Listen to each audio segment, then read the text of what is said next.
में डूब कर चांद दे दे हराम खोल। इस राज सिंह से जुबान लड़ाने चलिए। चले हाथ पर दबा।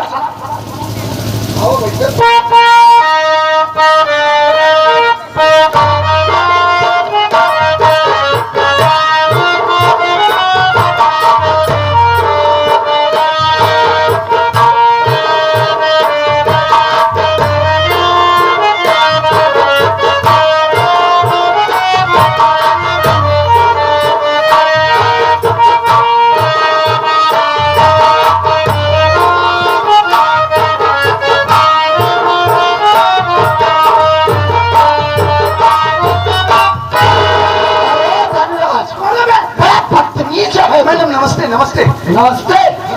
आप तो हजरत साहब ने पीरियड बंद हो क्या है? लगन चल रही है, निमंत्रण तो आएगा ना। अपने जो पीरियड होता और क्या समझ रहा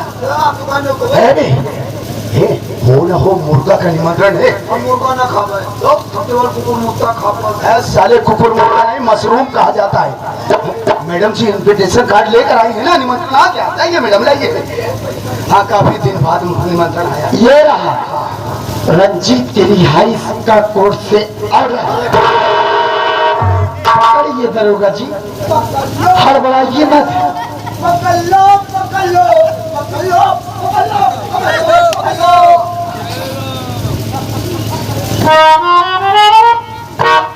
और ये रहा राजेश के रिहाई का कोर्ट से ऑर्डर। देखो दरोगा जी, मैं आपको ये कहना चाहती हूँ, जितना जल्दी हो सके आप हमारे दोनों क्लाइंट को जल्द से जल्द रिहा कर दीजिए। हाँ मैडम आइए आइए आप बैठिए।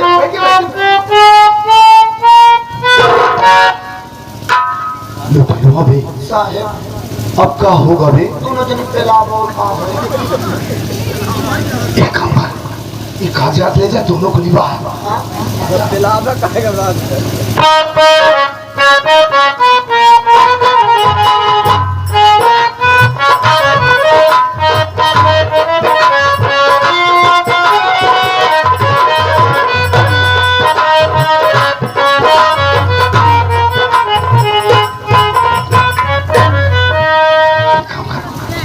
सिग्नेचर ले चलो सिग्नेचर करो।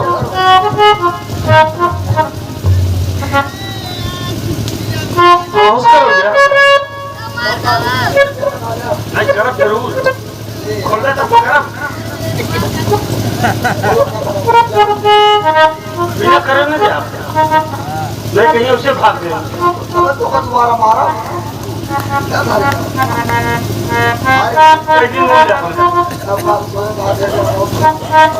हो गया भाई। ये साहब ये काला रंग का, अब हम चाहते हैं नायक पहला जा।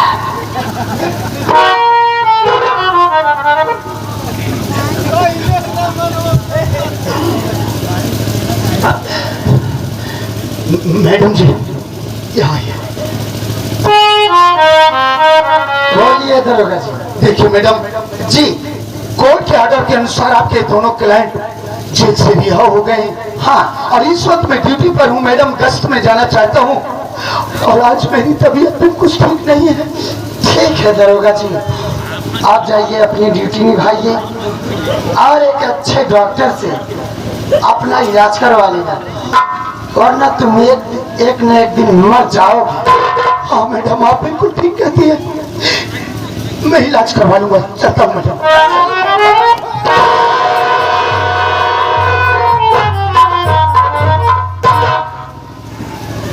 छोड़ मुझे जाने दे साले को। अरे क्या जाने भैया, ये साला इतना बेदर्द इंसान है, हमको धोखे से अरेस्ट कर लिया और जब लेकर थाने जा रहा था इतनी बेरहमी से पीट रहा था कि मैं ही जानता। हम समझ सकते हैं मुन्ना, लेकिन वक्त का इंतजार करेंगे। एक बात नहीं समझ पाया राजेश, हाँ कि हम दोनों भाई तो जेल में थे, कैसे छूट गए? हाँ भैया हमने आपसे बताया था कि जब मैं स्टेशन पर भीख मांग रहा था, हमारी मुलाकात एक वकील साहिबा से हुई थी जिनका नाम ममता है। उसी ममता ने हम दोनों भाइयों का केस लड़कर हम दोनों को बैजित बरी करा दिया। और एक बात आपसे बता नहीं पाया। कौन सी बात? हमें माफ कर देना भैया। बोलेगा हमने आपकी न मौजूदगी में बिना आपसे बताए ममता से शादी कर लिया है। तेरा भैया तो तेरी खुशी में खुश है, हमसे नहीं मिलवाएगा? क्यों नहीं मिलाऊंगा? बोलो। अरे ममता, मेरे भैया तुमसे मिलना चाहते हैं, आप मिल लो। कहिए बड़े भैया, आप मुझसे क्या कहना चाहते हैं? देखो वकील साहब, आपने जो एहसान हम दोनों भाइयों के ऊपर किया है, बदले में अपनी जान भी दे दूं तो आपके एहसानों से वो नहीं हो पाएंगे। आप ये कैसी बात कर रहे हैं भैया? सच कह रहा हूँ। अरे मैं तो आपके घर की बहू हूँ, तो इसमें एहसान की बात कहाँ से आ गई? अगर आपको यह सब एहसान नहीं लग रहा है तो आप मेरा एहसान उतारना ही चाहते हैं, तो मुझको इतना आशीर्वाद दीजिए कि मेरा पति जहाँ भी रहे सदा सलामत रहे भैया।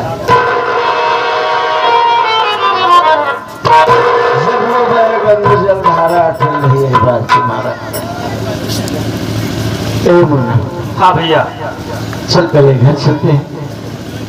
तेरी भाभी और बच्चा कैसे सब? ए भैया, बड़ी बेसब्री से।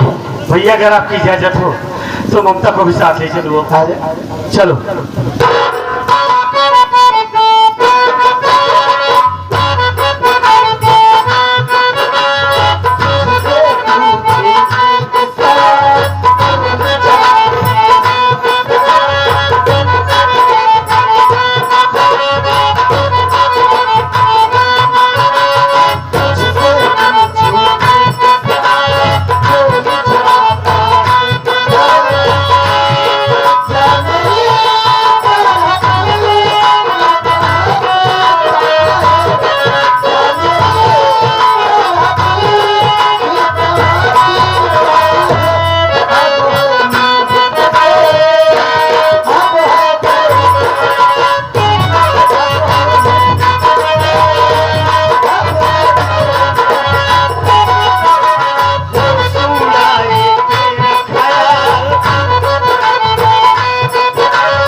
कोई खबर भी नहीं आई, बस का इंतजार करूंगा।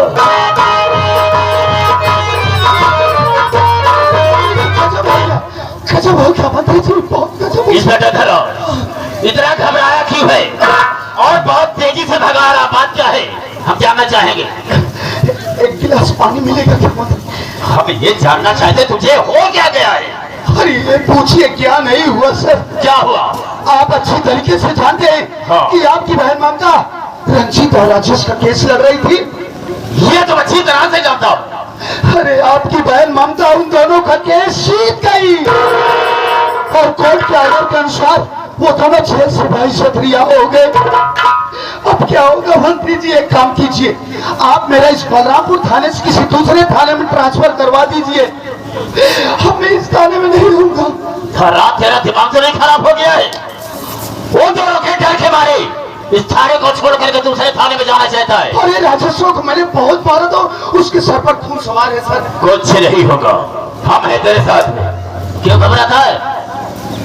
लेकिन वो ममता मुझसे दुश्मनी मोल ली गई, मेरे रास्ते का रोड़ा बन गई है, मेरे रास्ते का कांटा बन गई है।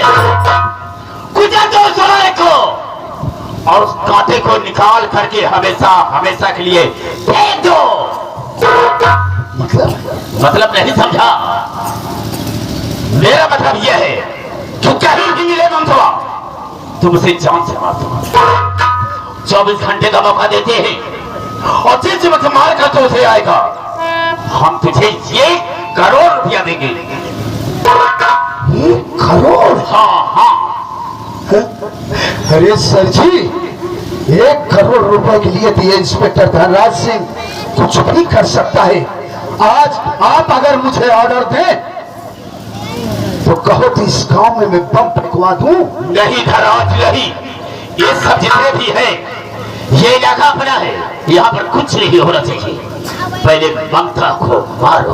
और ऐसी बात है तो मैं इसी वक्त जा रहा हूँ और आपकी बहन ममता को जान से मार दूंगा। ऐसा ही होना चाहिए। और मारने के बाद जब ये खुशखबरी लेकर मैं आपकी हवेली में आऊं तो मेरा 1 करोड़ रुपया तैयार रखना। इसे तू मेरी आदत से वाकिफ है, जो मैं कहता हूँ उसे करता जरूर। जिस वक्त मार का तो उसे आएगा, हम तुरंत तुझे 1 करोड़ रुपया देंगे। तो सर से देरी करने की क्या बात है, मैं इसी वक्त जाना भी चाहता हूँ। जाओ। ममता, किसी दिन तुमने मुझे धमकी के साथ कहा है, धमकी दी है कि भैया जा तो रही हूँ, लेकिन जब मैं लौट कर आऊंगी तो अपना आधा हिस्सा जरूर बटाऊंगा। अरे जब तो दुनिया में रहेगी ही नहीं तो देखता हूँ हिस्सा तुम मुझसे कैसे पाती है, देखूंगा।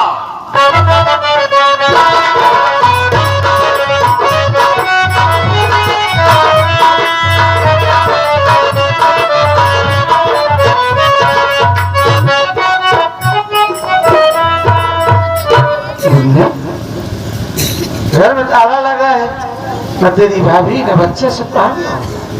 यही तो मैं भी सोच रहा हूँ भैया कि भाभी कहाँ गई। एक मिनट भैया, भाभी माँ घर में अकेली थी, बैठे बैठे उठ गई होगी, किसी पड़ोसी के यहाँ अपना दिल बहलाने के लिए गई होगी। हम आवाज देते हैं, भाभी हमारी आवाज सुनेगी, दौड़ कर जरूर आएगी। बोला भाभी माँ! भाभी माँ! भाभी माँ!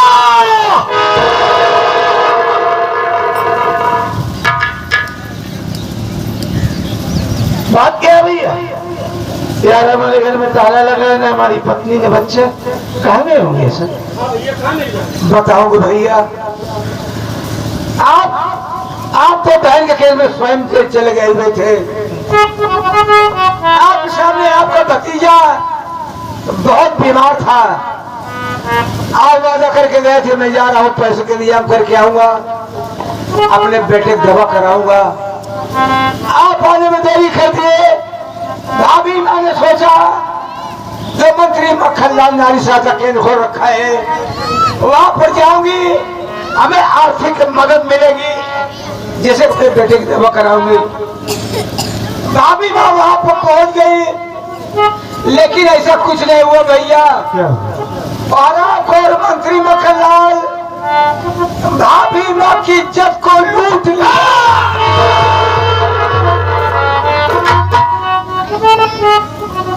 इज्जत लूटने के बाद आपका बेटा नहीं, आपका भतीजा वो तो बूढ़ा बच्चा जो कि दुनिया में नहीं देख पाया था, और आपको और मंत्री मक्खनलाल अपने पैरों से कुचल कुचल के मार डाला।